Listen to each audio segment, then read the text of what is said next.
Okay, I just want to respond to my brother's response to our radio show. So he said some things that were a little bit disturbing to me, and I was like, that's not right, and that's not cool.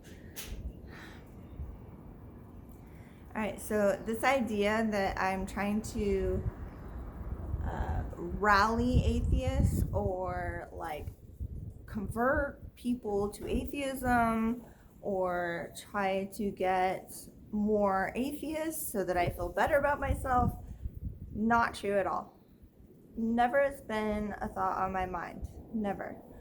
What I'm doing is I've created a band that, well, I mean, I guess you'd have to learn how I created the band. First of all, I wanted to hear atheist music. I was just an atheist. I wanted to hear atheist music. And I couldn't find very much at all. I found Shelley Siegel's video, and there wasn't very much. And this is back, like 8 years ago or something. I couldn't find any music that worked for me, and I wanted some good atheist rock music is what I was looking for. I was searching for it, and I couldn't find it. So Steve and I created this band, and when we first created it, we did all cover songs because we searched the internet high and wide and only could find 10 songs that even remotely related to the subject of atheism. And we were like, okay, well, we're so glad to find these, but at the same time, this is a really sad story. Like, there should be some sort of band out there that is just on this subject. So, yes, we did the cover thing. We played a show with Shelley Siegel, and we did our cover thing. But we knew, like, this needs to be a subject that's talked about. Like, this is a subject that needs to be covered. Like, nobody was covering it in their music or their songs, like, on a real level. And by that I just mean like there was no such thing as an actual atheist band. So I'm like, well, what do you think if we would form something like that? And Steve was like, yes. I think that's brilliant, let's do it. So we did. And that's why we created the band originally, because we ourselves wanted to hear this kind of content. Then we created our first album, we did all of that, and obviously my brother has a little bit of a problem with some of the things. He thinks our subject matter is controversial and things. Okay, maybe. I guess I get it, but at the same time, here's the thing. If you do your research, just go look right now on Sirius FM radio. You can see Christian channels propelling Christian music, and there's literally like 60 of them. Like, I don't know exactly how many, sorry, but there's like a shit ton of the shit.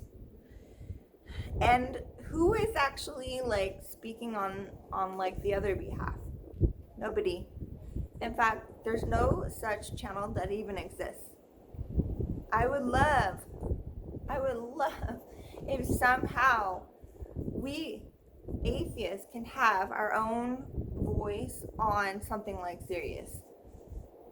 I don't think it's a reality. It might not be a reality, you guys. I'm just saying. But dang, dude, like, I was literally disgusted with the amount of Christian propaganda that is out there, and we don't have a single channel. We don't have a single anything. We don't have nothing. There's nothing. There's no atheist channels. Zero. So, how do we combat that? We make one. Let's make one. I don't know how to make one. I'm not some sort of like expert in this field or anything. But what I do know is that I can make music. And the music that I can make is music that speaks to atheists. And I know I can do that because I am one. And I'm very concerned about other people that are an atheist like me. They don't believe and they struggle with family members, and you guys, we get messages from all over the world. From all over the world, we get messages telling us how just heart-wrenching the stories are, or just love letters of like, thank you so much for helping me, or just like so much from all over the world. And I know we may be a minority, but we're an important minority. And I think we are a growing minority. We're growing. As far as like the polls and voting and things like that goes, we're growing. And I'm very happy to see that the younger people are definitely growing in the polls and things like that for voting. But for now, it's still very tough for us atheists to navigate our way through life, dealing with religious family members who are trying to preach to us, convert us, make us feel guilty for the lives we're living, make us feel like we don't deserve the same kind of human rights things that other religious people might deserve. I know this sounds weird, but so yeah, like my grandma is always trying to she's been trying really hard lately to convert me to religion, bring me to Jesus, if you will. She's always sent me letters and cards. Everything has to do with religion.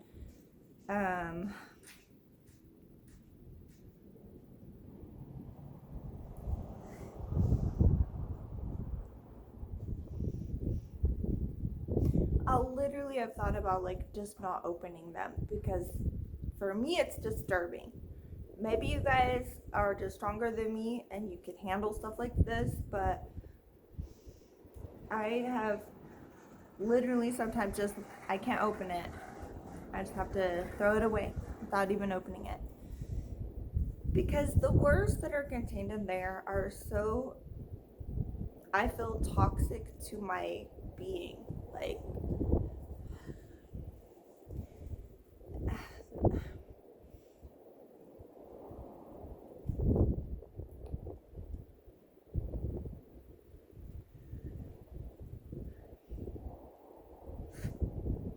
okay. By the way, my grandma just went in the hospital for brain cancer, and she got it removed, and they're gonna see if it's benign or not. And she's like 91 years old. So there's that too going on right now.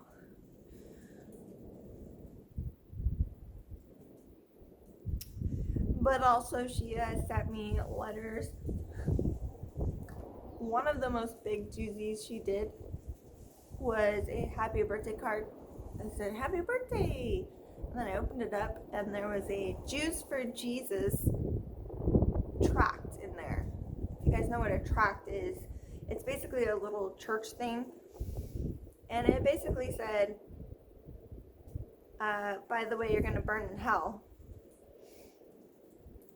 And as you open it and read through, it says, you're going to burn in hell because you don't believe in God, and so you are not one of the chosen people that are going to go to heaven. So you're going to burn in hell, and pretty much that was it. It was like a scare thing, and that made me cry for like several days. And I know I talked to my brother, I talked to my family, they're all very religious. I talk to them a lot, and they don't really get like how this kind of thing impacts you. They don't get it. when you're sitting in your normal life and you get a card like that. Happy birthday, and you're gonna burn in hell. From your grandma. Heart, your grandma. Like, for reals. I know it almost sounds silly, but when you get it, it's for reals. That's your grandma.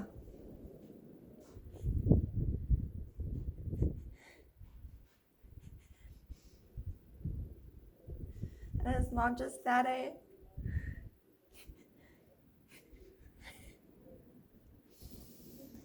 get this from all sides of my family.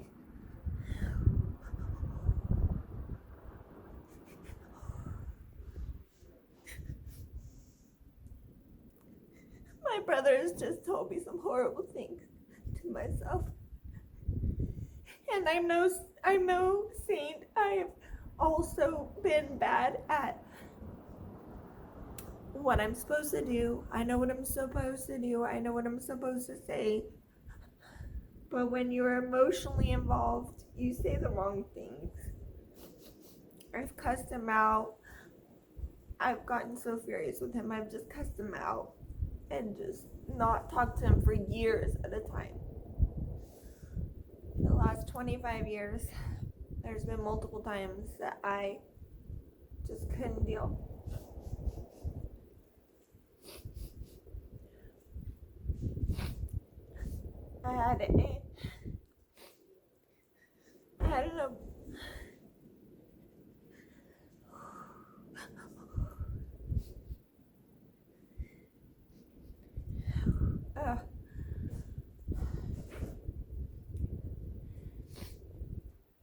I had an abortion when I was about 21 years old.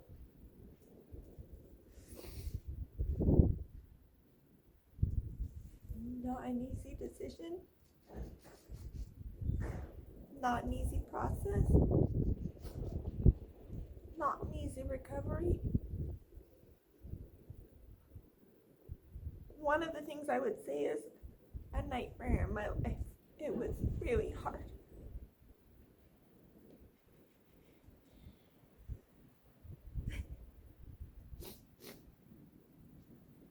And my brother,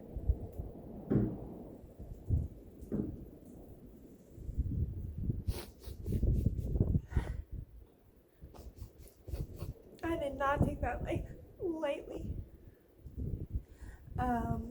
But my brother called me a baby killer. He made it out like my atheism in some way made that just fine with me.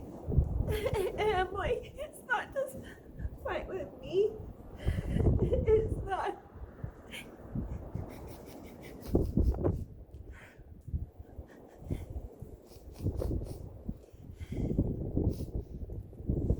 It's not true.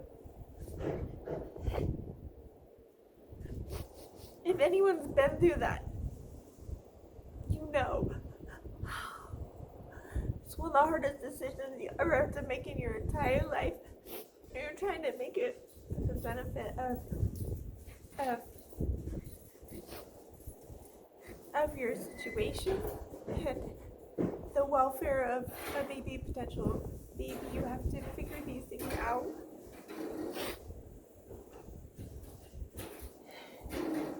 I feel I made the right decision, but it still does haunt me.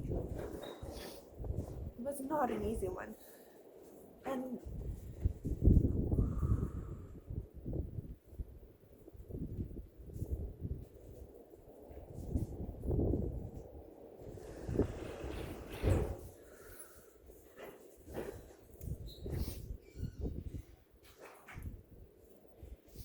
it just compounds things when somebody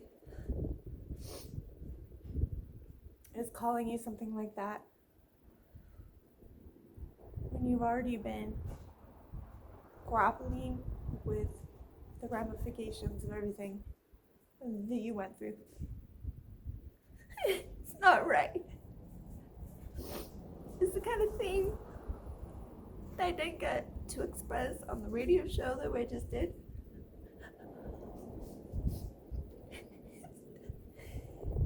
kind of thing that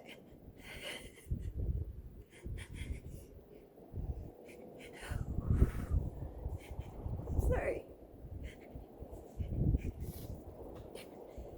They were not understanding why I was saying I lost my brother.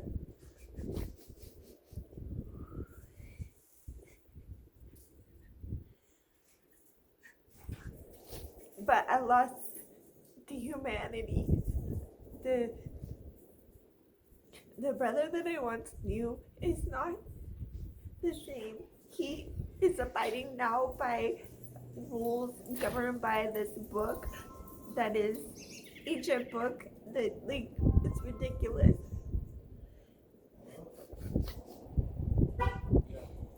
It's not right.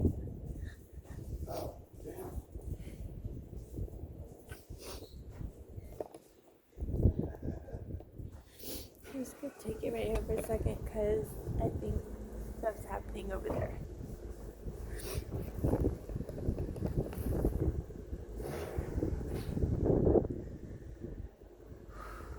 Okay.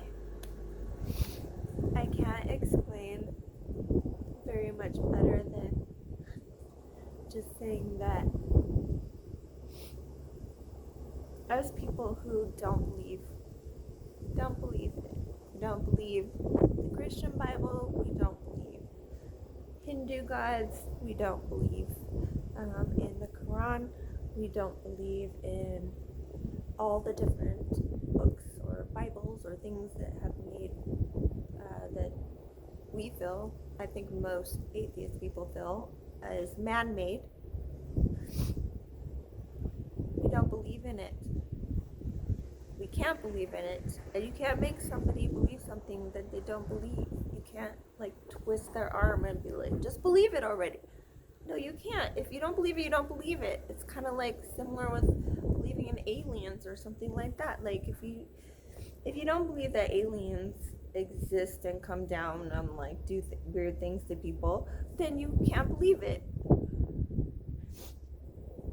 It's very similar. Like, it's just something you can't believe. So you can't make somebody believe something that they don't believe. That's pretty much that. And when you have a person like me, and I think I know, because we get letters all the time from people out there, I know there's a lot of people like me out there who feel very alone and like nobody understands them, and like their family's against them, and they're against them in these weird ways. They say things like, well, Jesus loves you, but if you don't repent, then you're gonna burn in hell forever. And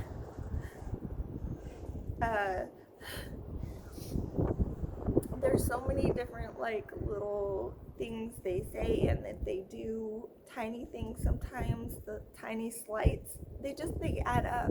They add up and they overwhelm. They add up and they overwhelm sometimes. It's too much. The whole reason I was doing the band is all what my brother said. He was saying, oh, she wants to glean some acceptance or praise from other atheists. Just like, yay, hurrah for you, good for you. No. He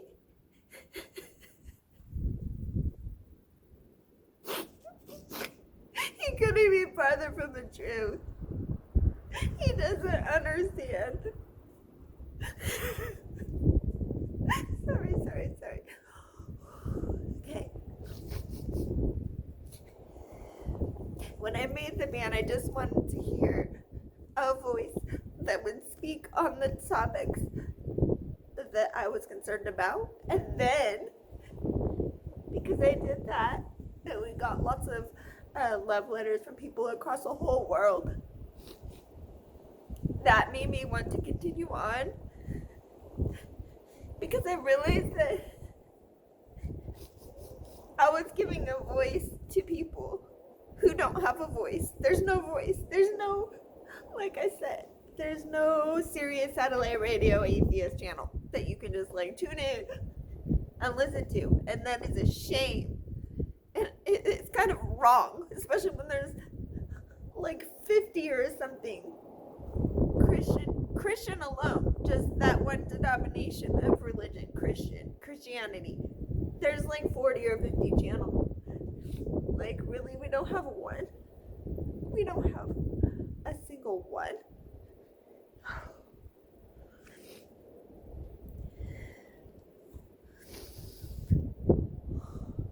Okay. Sorry, you guys. I've been suffering from anxiety from the COVID thing, and I'm doing my best, okay? So, shit. Okay.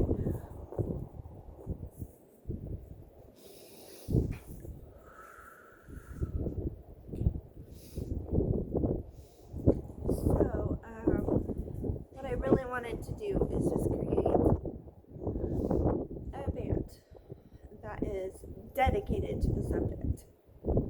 And I don't think there has ever been one before. There may never be one after. I don't know. But I know that there has not been one yet. And I wanted to create something like that. And it's therapeutic for me because I can songwrite. I can songwrite about these kind of emotions or feelings or like happenings that happen with my brother or with my mom or with my family. And you can hear a lot of our stories. You can hear all of the stories that I tell in our songs. They're basically those situations where I needed that really bad. I just need an outlet. So I'm gonna say goodbye now.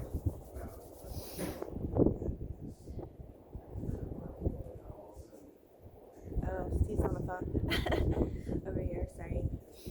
But yeah, I just want to let you guys know that if you have anxiety, you're not alone, and you can watch my other video about that. And also, if you're an atheist, you're not alone. And there's so many good resources for that as well these days. That's pretty much it. I just want to talk about it because my brother was making it sound like, oh, I want to have fame and fortune, and dude, I don't. You can ask Steve. I'm actually terrified of fame. Fortune, I wouldn't mind, I suppose, but that's never been something that has been on our radar. And in fact, we've had to spend, I think if we took the total toll, somewhere to the tune of $50,000 to create an album, some videos, and things on our own money. This is all of our extra money we put into this band. We did a fundraiser that paid for our drums. I think it was about,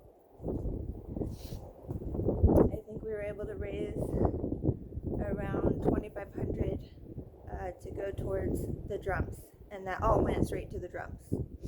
So the drum tracks are done for album 2, and thank you so much, you guys who did it. But this is certainly in no way some sort of money venture.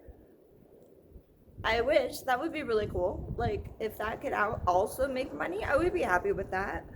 But that is just not the reality. The reality is we're struggling just like the rest of you. We're just me and Steve and Brage and a little dog Fuzzy. That's it. That's the reality. It's just us trying to make music that you guys like and that speaks out on this topic that I am so passionate about, because I I'm the only atheist in a really big religious family, and I want to have a voice for us. I want to have a voice out there for us, and I couldn't find one, so I tried to make one. That's literally it. That's literally the end all be all. And also, I feel like when people hear our music and they send us love letters, like, oh, thank you so much for your music. Like, it means so much to me. I can't even tell it. Oh my gosh, the love letters we get are just, they're so, they're so amazing. There are people struggling and they tell us their stories of how bad they're struggling with this, with their families.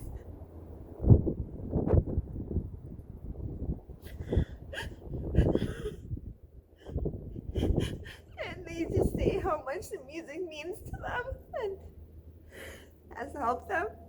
That's it. That's it. That's it.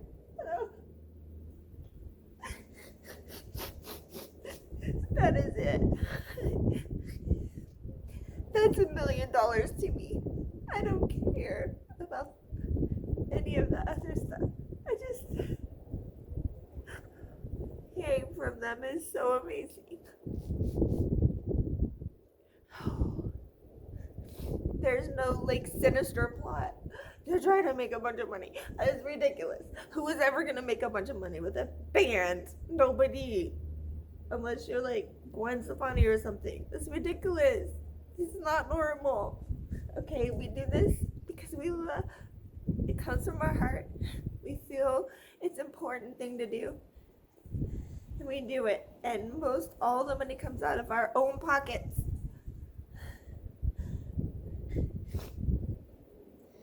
And also the people that we're helping, they tell us all the time. We have love letters from all over the world that we've gotten. I should share some of those with you guys so you can understand and hear these stories. They're heartbreaking stories, but also glorious stories that they found relief because they listened to a song of ours. How crazy cool is that? I'm so honored and privileged to have even done that.